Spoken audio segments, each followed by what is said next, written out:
Hey, welcome to our show, folks. Hey, we're down here in Raw, Utah. Well, at least that's what the sign says. Raw? Yeah, Raw. But really, we're down here in Palmyra. All right? Oh, okay. And I've got my grandson here today. This is Brock, Beard All. And our show today is going to be on these right here. It's going to be on birds, specifically raptors. Brock, you know what a raptor is? Nope. Well, let me tell you. We're going to do our show out of the book today. Is that all we're gonna do is look out of a book? Oh, wow. So you're looking for the real deal? Mm-hmm. Well, let me see. We were going to go over, first talk about the peregrine falcon. What the heck? Is this Professor Goose Day or what? This is Professor Goose. Look at that peregrine falcon. I don't know, Brock. Do you think the audience wants a little more than just some pictures in a book? Yeah.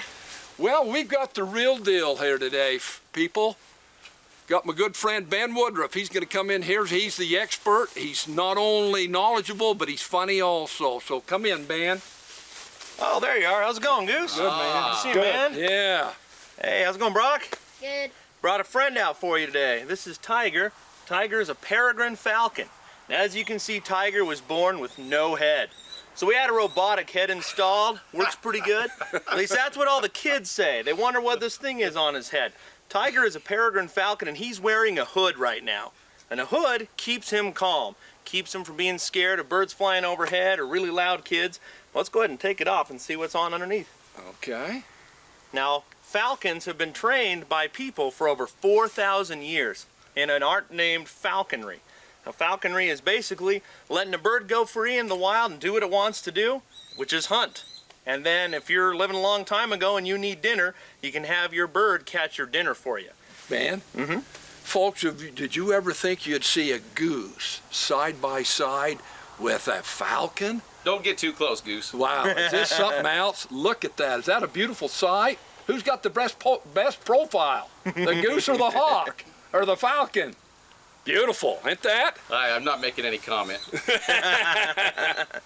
Well, this is the fastest animal in the world, a lot faster than a cheetah. A cheetah can go 50, 60 miles an hour. This bird can almost reach 300 miles an hour in a dive. As long as it's 2,000 feet up in the air or higher, it'll reach full speed on the way down. And then it's going so fast it can't grab onto its food. It just reaches out its talons, those huge feet, takes a whack at its prey, then comes back around when it's stunned, carries it to the ground, and once on the ground, snaps its prey's neck with its beak. It's kind of a humane killer. Make sure it's dead before it starts eating. Now, I'm thinking there's probably some young kids in our viewing audience like Brock who loves birds of prey like I do and like you do. Is getting into falconry just for a pet? Is that the way to go? Nope. In fact, the government discourages pet keeping. Birds of prey all require licenses from the state and federal government to keep one. But to keep a bird of prey, the government wants you to use it as a falconry bird, which means training it to hunt and letting it on pretty much a daily basis in the fall and winter go free and go in the wild to hunt, and then you call it back when it's done. It's a lot of work. Are we going to see a little falconry today? We're going to do, it's a little hot, but we're going to try to fly some hawks for you today. Okay. Now, is the extreme heat like what it is today, is that bad on birds of prey? That's bad. Birds like to fly in the cold. They really enjoy working in the cold. It gets their hunting instinct enticing them. But in the heat, they just want to sit in the shade most of the time. But with the birds we brought to fly are desert hawks called Harris hawks. So they're going to do a little better. This bird here likes it a lot colder. Now, what's your favorite raptor? Well, my favorite overall is the golden eagle, but my favorite to hunt with is the Cooper's hawk. It's also the meanest. Oh, so how would this peregrine do against Holly over there? We're going to see Holly in a minute. Holly is a what? Holly is a female golden eagle. And how would this peregrine do against Holly? Well, a peregrine falcon can definitely outrun an eagle, but if a peregrine falcon is on the ground eating its dinner, a golden eagle will sneak up on it, dive on it, and catch it. So even though they're slower, golden eagles regularly catch and kill peregrine falcons. That's kind of sounds like up at junior high, up at school, when they're eating lunch. Some of them big bullies. That's right. Pick on the little guys. Now, is the golden eagle a bully? Yeah, in fact, they even like to bully around bald eagals. They'll knock them off perches and chase them away from their food. Okay, here's a bald, right? That's right. Wait, are you the book or okay? The book. I was looking at you. For Oh, no, not me. No, the book. See the Okay. bald eagle? Oh, I'm sorry. Right there. All right. So they like to chase them, but one thing a lot of people don't know, peregrine falcons were endangered, but they've been off the endangered species list since August of 1999. So it's one of the few success stories that does not get broadcast, so something to remember.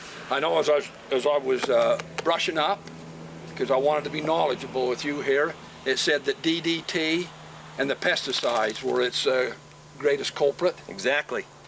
Yeah, there was a poison that was sprayed on crops called DDT. Little bugs would get that poison on them, then the little birds would eat the little bugs, and then the peregrine falcons would eat the little birds, and that poison would stay in their body and would make their eggshells thin. So they'd crush their own eggshells while they were trying to hatch. So you had probably 20-25 years of no baby peregrines hatching, and so they were almost extinct here in America. But then thanks to conservationists and breeders and falconers all working together, now they've been off that endangered species list, like I said, since 1999. That's good to hear. Well, folks, as you can see, the guy knows his birds of prey. And you think we're ever going to have a gal come into this show today? We do a lot of men, don't we, Bryce? We do. But we got a gal that knows her stuff too, just a little bit later. She's brave. She is brave. Okay, we're going to take a break right now, and we'll be right back with our Birds of Prey show. Oh.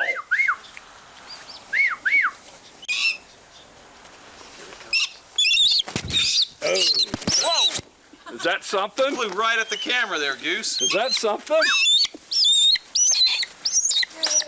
Yeah! Wow. Yoo-hoo! You want to do another one? I don't Or is think that the good? duck is that fast again. I just got my glove up there. Yeah, let's do it again. Okay. Oh, crap, that's a huge one. Oh. It's distracted by those kingbirds, huh? Oh, did you get that? Did you get that shot? Sort of got it. Being sorta. chased? Yeah, Oh, that was perfect. I would have got it better if I didn't back off 10 feet from the camera. He's mantling right now, that's spreading the wings and tail out. He's trying to hide his food from any other birds that might be going overhead. Oh, mantling. But this is the only bird of prey that hunts in packs the same way wolves do. Okay. Anywhere from 5 to 20 hawks. This is a Harris hawk. They'll go out together and they live anywhere from Arizona all the way down to Argentina. And they'll go and they'll hunt. And they're kind of interesting because down in Arizona there's not a lot of trees, so they have to perch on a cactus. So first of all, they've learned to get very footed, because if you're standing on a cactus, you better not be standing hard. All right. And second of all, if there's one cactus in the area, while they're hunting, they'll stand on top of each other. So you can have as many as 3 Harris hawks standing on each other totem pole style, looking around for rabbits to hunt. And this is a male, which is smaller than a female. We'll bring out a female in a second, but they can actually hunt anything from a sparrow all the way up to a jackrabbit. But they actually do hunt a lot of small birds, even though they're pretty big. You see those long, skinny legs? Okay. Those legs, they'll actually run on the ground after their prey as well. Like a road runner? Yep. Oh. You know, once they're down as a pack, and maybe if they have a rabbit trapped in a bush or a sagebrush, they'll all run around the bush and go chasing it even on the ground for the first little bit. Oh. But this little guy is juvenile, so he's streaky looking. He's got those streaks on his chest and bands on his tail. And the female we'll bring out in a minute is a full-grown adult. So how long does it take to be an adult? 1 year for a hawk. All right. 5 years for an eagle, 1.5 years for a hawk or a falcon. Or a falcon. Yeah. How many years for a goose? Not yet. There you go, that's right. We're still counting. That's right. I noticed when we brought the bird over, you moved the little cat. Mm-hmm. Why's that? This guy would love to eat that little kitten. Oh. Especially when he's so young and inexperienced, anything furry and moving is prey unless he learns otherwise. If the cat turned around and scratched him real bad, he'd learn. You would never actively let a hawk go do that, but you never know what they're going to do. If you're hunting farmland or out in the desert and just a feral cat's wandering, sometimes sometimes a hawk will give chase to one of those. A smart bird learns really fast not to do that. Now, you mentioned prey. Do raptors have any predators? Their biggest predators are eagles. And anything is vulnerable to an owl at night. In fact, we're going to show the owl that's responsible for eating a lot of hawks and falcons at night. Oh. But that's their biggest predator, and other than that, it's human beings. About 80% of all birds of prey that come into rehabilitation have buckshot. They've been shot with shotguns, and even if that's not hurting them to a large degree, people shoot hawks like crazy. They get electrocuted, they get hit by cars, and just people don't think. People don't think things through. All right. Wow. Holy smoke. What are you worried about? The thing flew right at my head. Hey, this is a great show, man. Great show. We'll be back in a minute. Now he's on your back. How's that feel? You got a new friend. You thought it was basketball? Daddy. Yeah, she hates Now it's hawk ball. That's Daddy. hawk ball.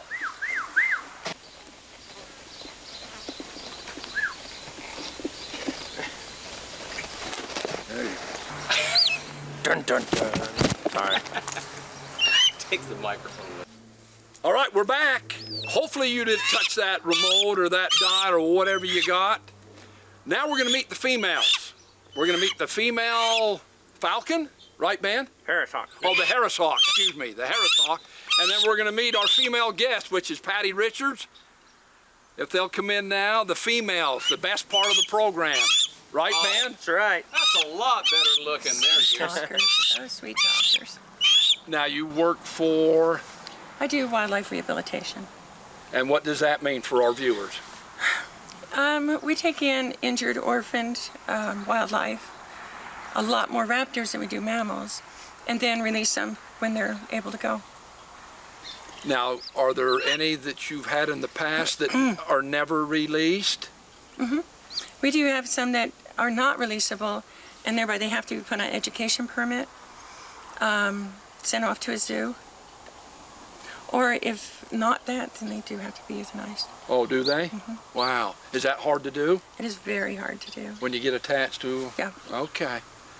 very hard. Now, Ben was mentioning as we were walking over that the females have a tendency to be smarter than the males.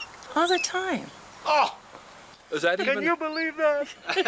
Is that even in humans? Can you believe Patty made that comment? Yeah. Wow. Now, can these two be this close together, Ben? We're okay this close. Oh, we're okay this close.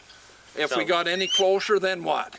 Well, these two birds don't know each other, so even though the species is a pack hunting species, they still have to get to know each other. And the squeaking and the squawking is a way they do that, the way they establish dominance. But still, just like in humans, you see the female's quiet and dignified, the male's a loudmouth. She's thinking on the inside. That's right. And I've always been told it's the quiet one you look out for, right? That's right. So it's not the loudmouth in school. Exactly. It's the quiet one. And you can see her back of her head feathers, her hackle feathers are standing up a little. She's to show this little guy, hey, I'm older, I'm more experienced, I'm bigger than you, I'm gonna kick your butt if you try anything. All right. She's a smart bird. But you can see on their chest too, how streaky he is compared to this bird. Because this bird's an adult, has adult colorations. This bird's still a young little guy. Okay, so you said you could use more donations. Do you have a website?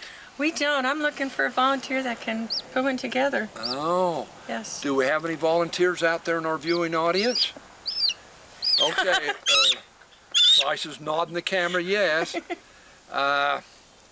So what would be a typical donation, would you think? Oh, I don't know. I mean, quite honestly, I get anybody from a Cub Scout with a 76 cents in his piggy bank to, you know, a couple $100. All right. So if you can help this gal out, Ben, are you part of this too? I help with the health training side because I do falconry, and so I help volunteer time and also helping to get bird strength trained and feeding the new ones that come in.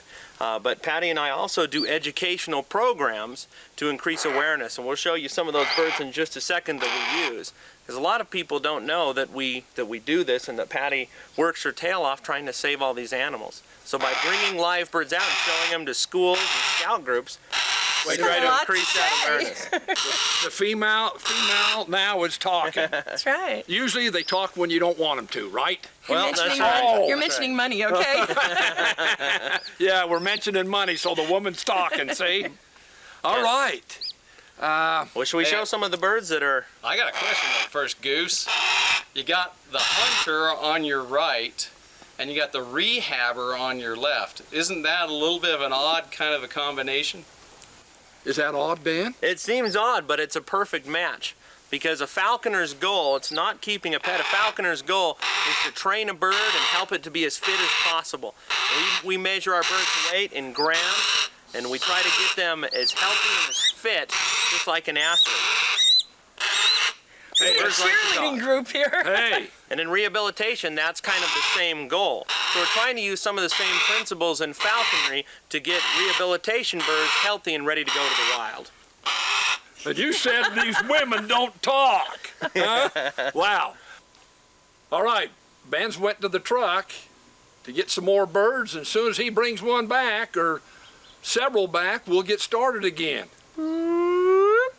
Holy smoke, what is that? We got a little screech owl here. This guy's name is Scooter.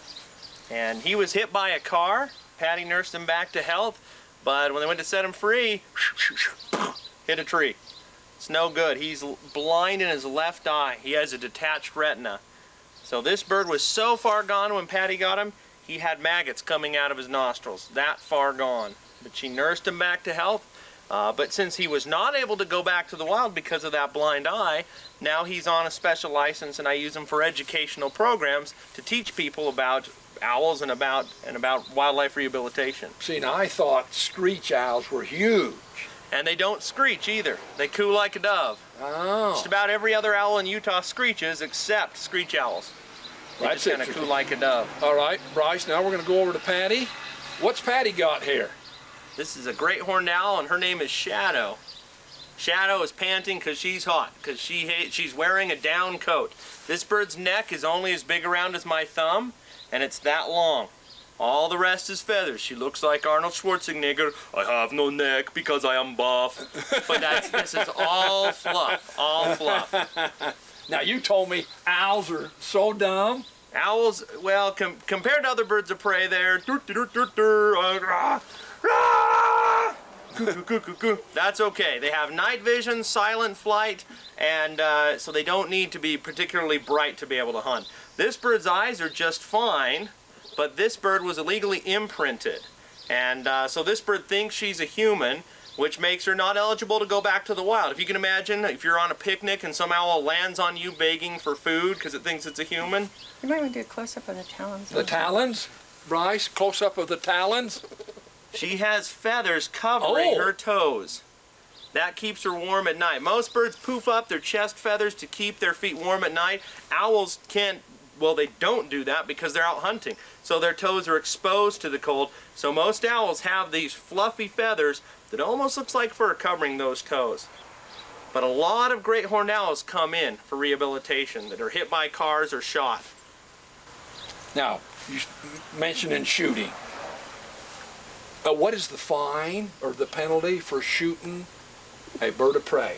If you're caught, it's at least up to $10,000 and potentially some prison time. Wow.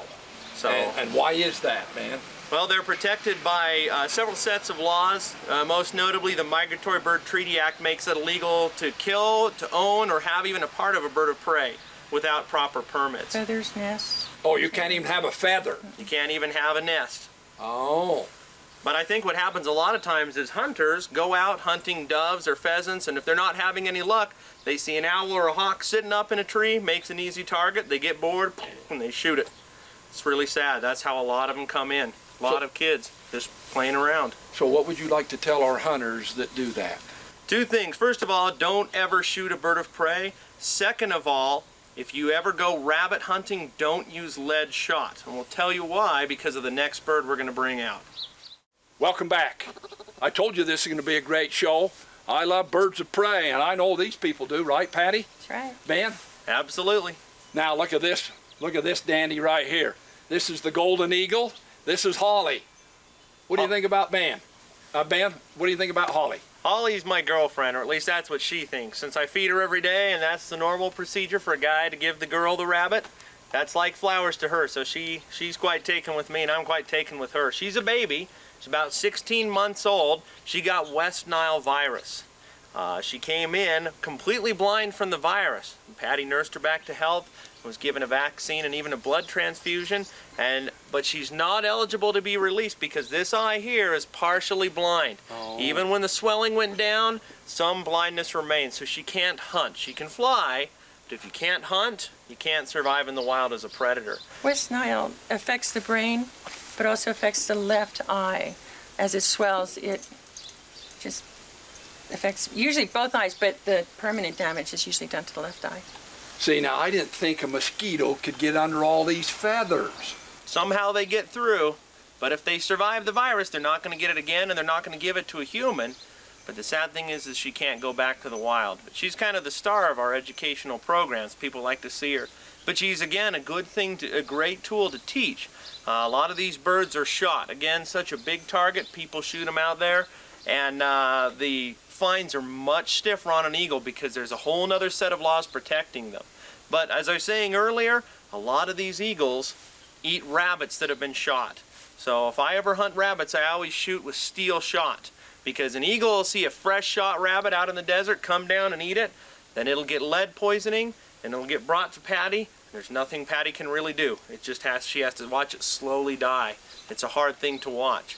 So if you're going to hunt rabbits, be sure to do it responsibly and hunt with steel shot. That's something directly that you can do. These birds can see 2 miles away. If they're 3,000 feet in the air, they can see that you've just shot a rabbit. And when you leave, they're going to come down on it. So I noticed that you keep them hooded. Exactly. Why do you keep them hooded? That hood keeps them calm while we're driving, keeps them calm around people, and keeps them from eating other birds, and in this case, small children.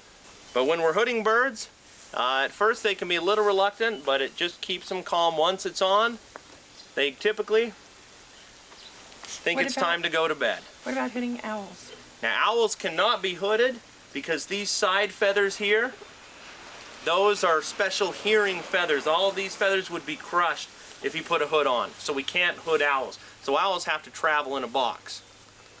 But hawks, falcons, and eagles can all wear hoods. Any other kind of bird can wear a hood, or just, I mean, like, what about, say, a goose? I think a goose could wear one. I think it'd be great for traveling. You ready to go, Goose? Wait a minute.